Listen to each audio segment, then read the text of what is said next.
Selamat datang di channel Ye Chen Ping Mania. Terima kasih pada Tuan Rahim Awang dan Tuan Moh Ridwan yang sudah berlangganan di channel Ye Chen Ping Mania.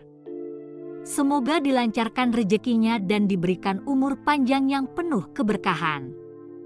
Terima kasih kepada semuanya yang sudah like dan subscribe. Semoga selalu diberikan kesehatan dan kesuksesan. Penguasa Istana Naga Langit bab 5058 sampai bab 5060. Jika ada bahaya, kita akan menghadapinya bersama. Bahkan jika kita mati, kita akan ditemani di jalan menuju alam baka. Mo Qingyun tersenyum tipis. Chen Ping juga tertawa. Denganku di sini, kamu tidak akan mati. Hati Chen Ping tenang. Dia tahu dia tidak akan mati.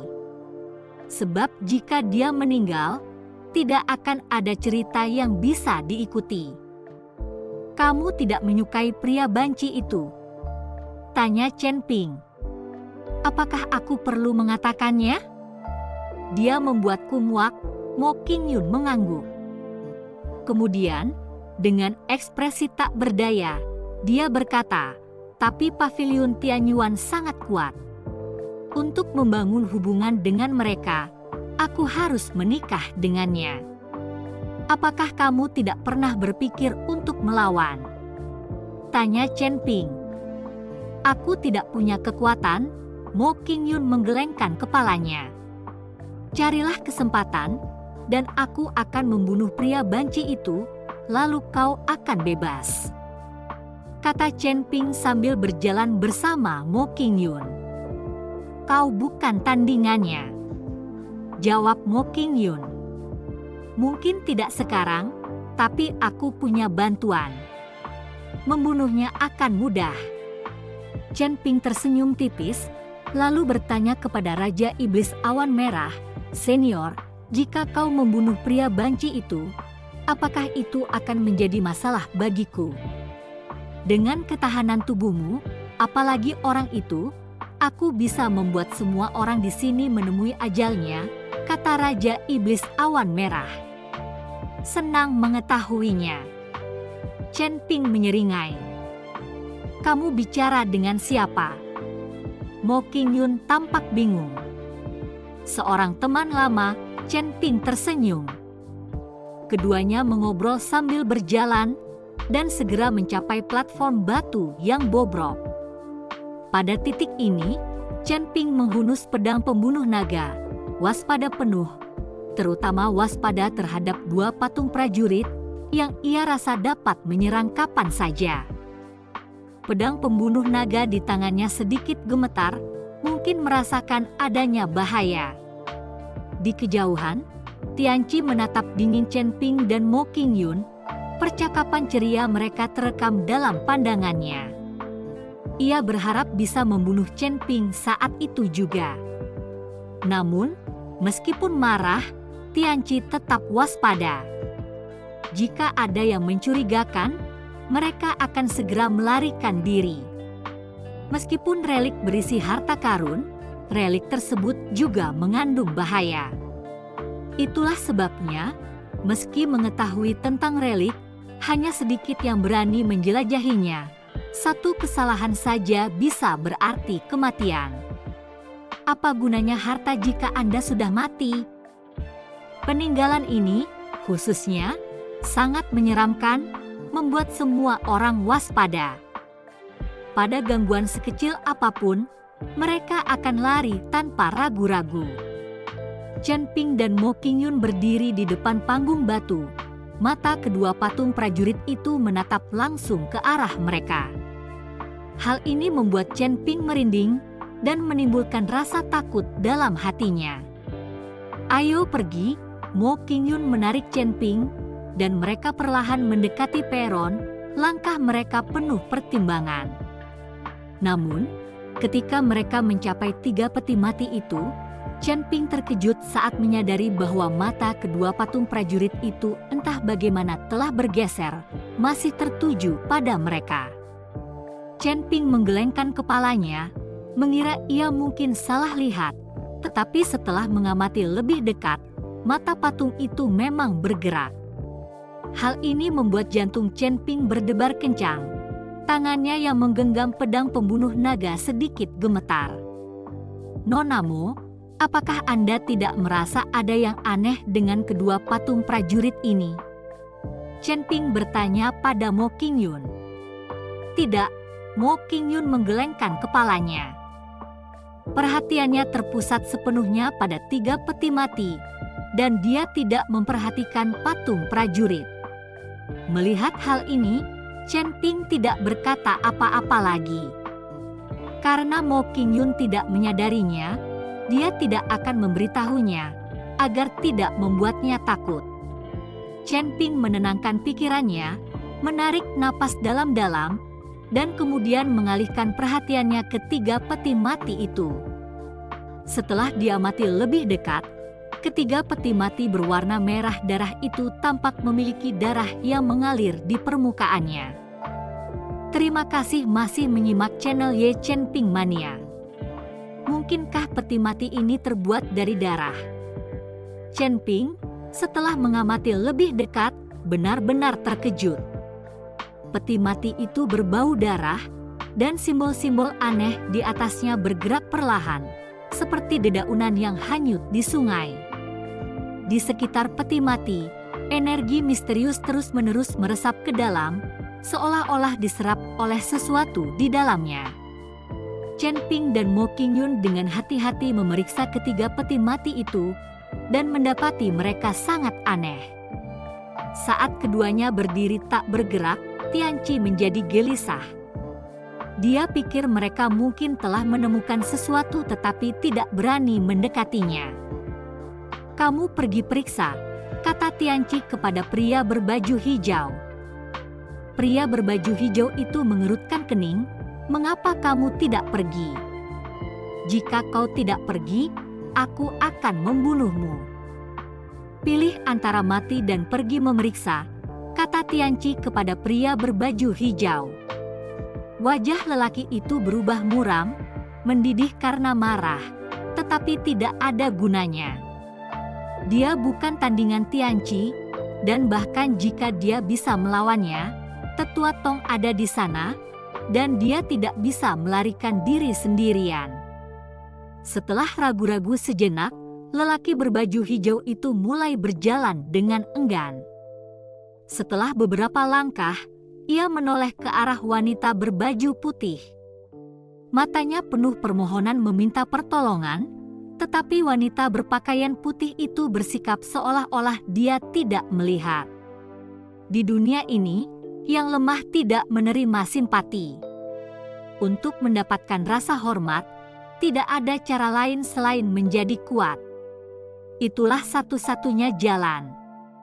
Tanpa pilihan lain, pria berpakaian hijau itu perlahan mendekati Chen Ping dan yang lainnya. Pada saat itu, Chen Ping dan Mo Qingyun masih asyik mengamati ketiga peti mati itu, sama sekali tidak menyadari kehadiran pria berpakaian hijau. Meskipun Chen Ping dan Mo Qingyun telah lewat dengan selamat, pria berbaju hijau itu tetap sangat berhati-hati. Saat dia mencapai bagian depan panggung batu, dia secara naluriah melirik patung prajurit di kedua sisi. Pada saat itu, mata patung-patung itu tampaknya tertuju pada Chen Ping dan Mo Qingyun. Setelah melihat sekilas, pria berbaju hijau itu melangkah ke peron. Namun saat ia melakukannya, tiba-tiba angin bertiup kencang. Pria berbaju hijau itu terkejut dan segera mengangkat pedangnya untuk bertahan. Pada saat itu, kedua patung prajurit itu tampak hidup, bilah pedang besar mereka menebas ke arahnya secara bersamaan. Ledakan. Dalam sekejap, lelaki berbaju hijau itu terpental dan menghantam kaki Tianqi dan yang lainnya dengan keras. Pisau di tangannya hancur berkeping-keping, dan seluruh lengannya tergantung lemas. Dengan satu serangan, lelaki berbaju hijau itu lumpuh. Senjatanya hilang, lengannya tidak berguna. Semua orang tercengang, bahkan Chen Ping dan Mo Qingyun tidak dapat menahan diri untuk tidak menoleh ke belakang. Ketika mereka melihat dua patung prajurit yang menyerang, ekspresi Chen Ping menjadi serius. Dia sudah merasakan sesuatu yang aneh tentang patung-patung ini. Lelaki berpakaian hijau itu adalah seorang kultivator alam kesengsaraan tingkat 5. Bagaimana dia bisa disingkirkan hanya dengan satu pukulan? Kekuatan patung prajurit ini sungguh mengerikan. Chen Ping mencengkeram pedang pembunuh naga miliknya, kini dalam keadaan waspada tinggi, dan Mo Qingyun pun tak berani lengah. Ia tak menyangka patung-patung itu benar-benar akan menyerang. Namun setelah Chen Ping dan Mo Qingyun menunggu beberapa saat, kedua patung prajurit itu hanya menatap mereka dengan mata mereka, tidak menunjukkan tanda-tanda menyerang. Pria berbaju hijau itu perlahan berdiri, matanya dipenuhi amarah. Dia bingung, mengapa dia diserang padahal dia mengikuti jalan yang sama dengan Chen Ping dan Mo Qingyun yang tidak terluka. Tianqi dan yang lainnya sama bingungnya, tidak dapat memahaminya. Penatua Tong, apakah Anda tahu mengapa ini terjadi? Tanya Tianqi. Penatua Tong menggelengkan kepalanya, tidak ada formasi pada patung-patung itu, dan mereka juga tidak dikendalikan oleh siapapun. Aku tidak tahu mengapa mereka tiba-tiba menyerang. Terima kasih masih menyimak channel Ye Chen Ping Mania. Mengapa yang diserangnya hanya aku dan bukan mereka berdua? Tanya pria berbaju hijau itu, jelas-jelas tidak senang. Mungkin dia tidak menyukai penampilanmu, kata wanita berpakaian putih itu sambil menyeringai dingin. Anda? Pria berbaju hijau sangat marah namun tidak berani melakukan apapun terhadap wanita berbaju putih. Dia berasal dari Aula Asura, dan kekuatannya bahkan mungkin melampaui kekuatannya. Sekarang terluka, dia akan kesulitan untuk bertarung, apalagi melarikan diri jika keadaan memburuk. Mungkin karena kehadiran seorang wanita. Mengapa kamu tidak mencobanya? Kata Tianqi kepada wanita berbaju putih itu. Chen Ping telah bersama Mo Qingyun, seorang wanita, dan patung-patung itu tidak menyerang mereka. Saat itu, wanita berpakaian putih itu adalah satu-satunya wanita lain yang hadir, jadi Tianqi menyarankan agar dia mengujinya. Jika memang begitu, mengapa kau tidak mencobanya? Bukankah kau juga setengah wanita? Wanita berpakaian putih itu mencibir. Kamu. Wajah Tianqi memerah karena marah. Dia benci jika orang memanggilnya feminin. Meskipun dia berpakaian seperti wanita setiap hari, dia tidak mengizinkan orang lain mengatakannya. Barangkali orang-orang ajaib dari sekte tersebut memiliki mentalitas yang menyimpang. Bukankah mudah untuk menguji apakah itu karena seorang wanita? Suruh saja mereka berdua kembali, dan biarkan bocah Lose Immortal kelas 1 itu pergi sendiri. Dengan begitu kita akan tahu, kata wanita berpakaian putih itu sambil tersenyum tipis. Tianqi segera memanggil Chen Ping dan Mo Qingyun. Adik Qingyun, kalian berdua kembali. Mo Qingyun tidak menanggapi atau bergerak. Chen Ping menatap Tianqi dan berkata, apa yang sedang kamu rencanakan? Aku hanya khawatir kalian berdua akan terluka, tidak ada niat jahat. Tapi kalau kalian tidak kembali, aku akan marah. Dan kalian harus tahu akibat dari kemarahanku. Tianqi mengancam Chen Ping dan Mo Qingyun. Mo Qingyun sedikit takut dan dengan lembut menarik lengan baju Chen Ping. Bayangan Tianqi membunuh seseorang sebelumnya masih terbayang dalam pikirannya. Jangan takut, kami akan kembali, Chen Ping meyakinkan Mo Qingyun, dan keduanya berjalan kembali. Melihat mereka kembali, mata Tianqi menyala dengan niat membunuh. Dia ingin menampar Chen Ping sampai mati saat itu juga.